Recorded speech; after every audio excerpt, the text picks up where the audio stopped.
Hi, my name is Jonathan. I want to tell you three things about chiropractic that have been important for me and for my family.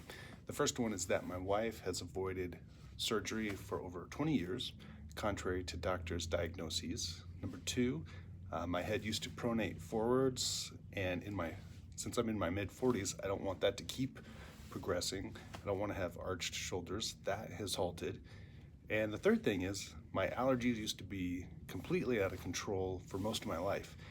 And one day we asked our chiropractor if that's something that chiropractic work could remedy. Turns out the answer for me was yes.